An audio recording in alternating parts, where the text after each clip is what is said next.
इस्तेमाल कर रहे हैं, करोड़ों करोड़ों गबन कर रहे हैं, उनको सामने लाएंगे और उनको तो अशोक चौधरी जी से क्या बोला गया? बोला गया कि ये 200 करोड़ कहाँ से आए? कि आपने 200 करोड़ का गबन किया, क्योंकि हवा में तो हम लोग बात नहीं कर रहे, जवाब पहले देना चाहिए ना। वो जवाब नहीं दे रहे, गोल गोल गोल गोल बात को घुमा रहे हैं। क्यों घुमा रहे हैं? क्योंकि जितना भी बात जनसुराज आज कह रहा है, इवन आज तो ये भी डिटेल सारा दे दिया गया कि उन्होंने कहा कृष्णापुरी में कितने की संपत्ति ली, रूपसपुर में कितने की संपत्ति, आज अपना सगा कोई है ग्रामीण कार्य विभाग में। और कहने को तो वो बता, जैसा कि पता चल रहा है, इसका भी तथ्य है, 8वीं पास है, इसके बाद कोई डिग्री है कि इसके बाद सीधे उनको डिलीट की डिग्री मिल गई। पब्लिक पॉइंट्स देख रहे हैं आप, मैं संजना आपके साथ। देखिए, आपको बता दें कि लगातार एनडीए सरकार पर भ्रष्टाचार का आरोप लगता आ रहा है। ऐसे में प्रशांत किशोर ने भी कुछ समय पहले एनडीए के मंत्री अशोक चौधरी पे आरोप लगाया था, जिसके बाद अशोक चौधरी ने 100 करोड़ की मानहानि भी दर्ज की थी। ऐसे में आज संसराज ने एक बार फिर से सारे सबूतों के साथ अशोक चौधरी पर और तमाम नेताओं पर आरोप लगाया है और कहा है कि भ्रष्टाचार से लीन सरकार हो चुकी है। बात करेंगे, इंदु सिन्हा मैम हमारे साथ है। मैम, आप लोग एक बार फिर से भ्रष्टाचार का आरोप लगा रहे हैं एनडीए सरकार पे, जो खुद को लेकर कहती है कि हमारी सरकार सबसे साफ सुथरी सरकार है।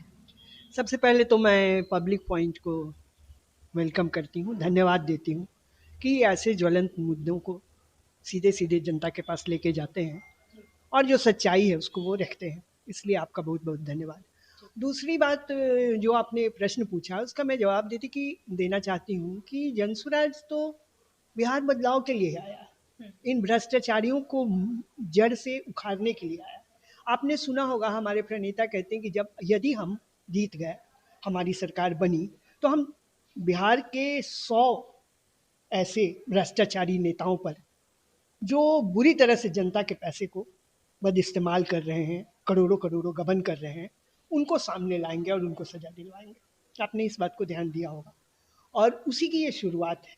और यहाँ तो अगर देखा जाए तो बहुत सारे भ्रष्टाचारी, पर छोटे मोटे की बात जाने दीजिए, जो ये महानतम लोग हैं जो अत्यधिक लिप्त हैं पूरी तरह से भ्रष्टाचार में, उनको छोड़ेंगे अगर, तो ये एक तरह से पाप होगा और हम जनसुराजी लोग ये पाप नहीं करना चाहते। और जो भी आप आज अशोक चौधरी के बारे में बात हो रही है, तो अशोक चौधरी जी से क्या बोला गया? बोला गया कि ये 200 करोड़ कहाँ से आए, ठीक है। तो इसका जवाब नहीं देके, आपने सुना होगा एक दिन कॉन्क्लेव में उन्होंने ताज में बड़ी बड़ी बातें अंग्रेजी में जवाब दे रहे हैं कि मैं इसका ये जवाब, अरे भाई, तो जब आपसे हिंदी में पूछा जा रहा है तो हिंदी में ही जवाब दीजिए ना, कि आप ये जवाब दीजिए कि ये पैसे आए कहाँ से।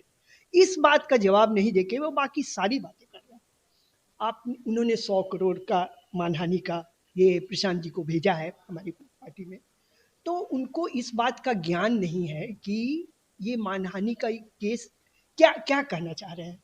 आप पहले ये बताएंगे ना कि आपके पास ये 200 करोड़ है कि नहीं है, आया कि नहीं आया, आप इस बात को सिद्ध कीजिए, तो आप सीधे मानहानि, आपके पास कोई चूंकि जवाब नहीं है, क्योंकि ये सच्चाई है कि आपने 200 करोड़ का गबन किया। क्योंकि हवा में तो हम लोग बात नहीं कर रहे, जनसुराज हवा में बात नहीं कर रही। आज भी जो अभी आपने सुना, किशोर मुन्ना जी ने पूरे तथ्य, जो बात है, हर तथ्य को, हर चीज का पूरा मतलब एविडेंस हमारे पास है, सारे कागजात हमारे पास है और सच्चाई पे हम तो बस जानना चाह रहे हैं कि आप बताइए कि ये बात सच है कि नहीं है। तो उनको उसका जवाब पहले देना चाहिए ना। वो जवाब नहीं दे रहे, गोल गोल गोल गोल बात को घुमा रहे हैं। क्यों घुमा रहे हैं? क्योंकि जितना भी बात जनसुराज आज कह रहा है, इवन आज तो ये भी डिटेल सारा दे दिया गया कि उन्होंने कहा कृष्णापुरी में कितने की संपत्ति ली, रूपसपुर में कितने की संपत्ति ली, पाटलिपुत्रा में कितने की संपत्ति है, सारा कुछ ये है। कहाँ से आया? जैसे ही उनके और वो ट्रस्ट को भी बदनाम कर रहे हैं। पता नहीं, ट्रस्ट के बारे में हम लोग उतना नहीं बोलना चाहते, क्योंकि किशोर कुणाल जी एक बहुत ही सुलझे हुए और ईमानदार व्यक्ति थे और वो अब नहीं है। उनकी छवि को भी ये धूमिल करेंगे उस ट्रस्ट का नाम जोड़ के, क्योंकि सारे पैसे उस ट्रस्ट के थ्रू ही तो आना जाना करें ना उनके पास। ये तो स्पष्ट है कि तो उनको बताना तो होगा कि कहाँ से आ रहे हैं पैसे, कहाँ से आ रहे हैं। और जब दिख रहा है कि आपके पास है, देखिए अशोक चौधरी ने क्या किया। अशोक चौधरी के बारे में कुछ बात जो अभी तथ्य निकल के सामने आ रहा है, पहले तो उन्होंने योगेश दत्त को बहुत बुरी तरह से इंसल्ट करके भगा दिया। उसी के बैंक अकाउंट में पैसे डालते थे, गबन करते थे। और ग्रामीण कार्य विभाग में इनके परिवार का कोई है, ठीक है, इनका कोई अपना रिश्तेदार, अपना सगा कोई है ग्रामीण कार्य विभाग में, और कहने को तो वो बता, जैसा कि पता चल रहा है, इसका भी तथ्य आएगा, मैं पूरे इससे नहीं कर पाई, जो जानकारी जो हमारे पास है कि इन तथ्यों के इससे वो क्या करते हैं कि सारे गबन के काम में इनको मदद करते हैं।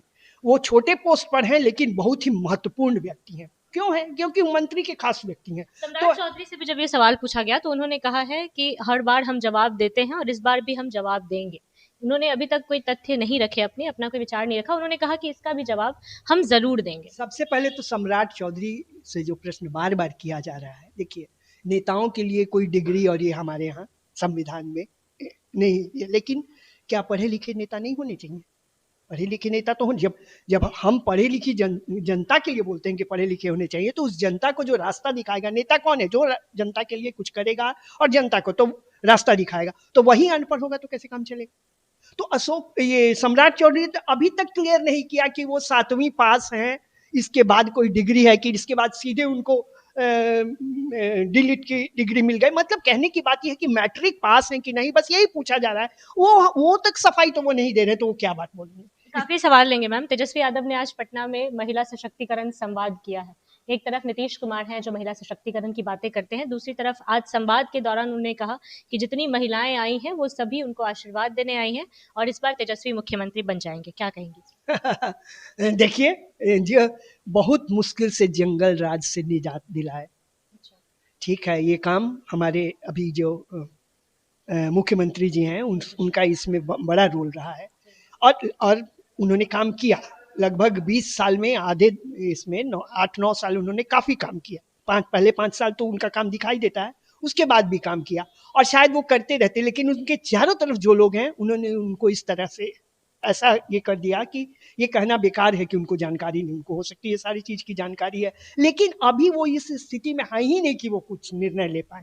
आज अगर उस दौर के नीतीश कुमार होते तो अभी तक सम्राट चौधरी हो, तो आपको अशोक चौधरी हो, तो संजय जायसवाल हो, तो या फिर वो एक और वो जो दिलीप जायसवाल हो, तो ये सब के सब अभी तक इन लोगों को इस्तीफा दे। संवाद से क्या लग रहा है आपको? तो तेजस्वी के इस संवाद में कोई नहीं चाहता कि वापस वो जंगल राज आए। ये इनका जो MOI समीकरण है वो भी फेल हो चुका है। इसलिए फेल हो चुका है कि मुस्लिमों को तो आज तक इन्होंने ठगा है, तो मुस्लिम तो इनका साथ छोड़ चुके हैं और छोड़ देंगे, नहीं आएंगे इनके साथ। ये लिख के ले लीजिए, मुस्लिम अब इनके बुलावे में नहीं आने वाले। यादवों में भी जो समझने वाले यादव लोग हैं, जो पढ़े लिखे हैं, उनका भी विश्वास टूट चुका है। इसलिए टूट चुका कि वो जानते हैं कि लालू यादव के बेटे मुख्यमंत्री बने, वो तो खुद अपने अनाउंस कर रहे हैं।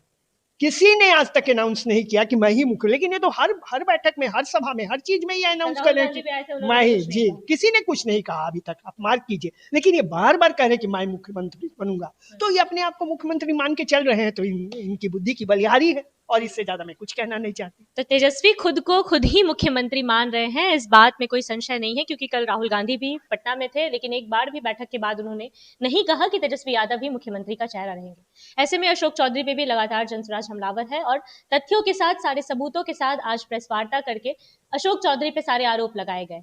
ऐसे में इस वीडियो को लेकर इंदु सिन्हा मैम हमारे साथ थी, उनकी बातों को लेकर आपकी जो भी राय है अपनी राय कमेंट बॉक्स में जरूर दें। फिलहाल इस खबर में इतना ही। ऐसी तमाम खबरों के लिए बने रहिए हमारे साथ, देखते रहिए द पब्लिक पॉइंट्स। धन्यवाद।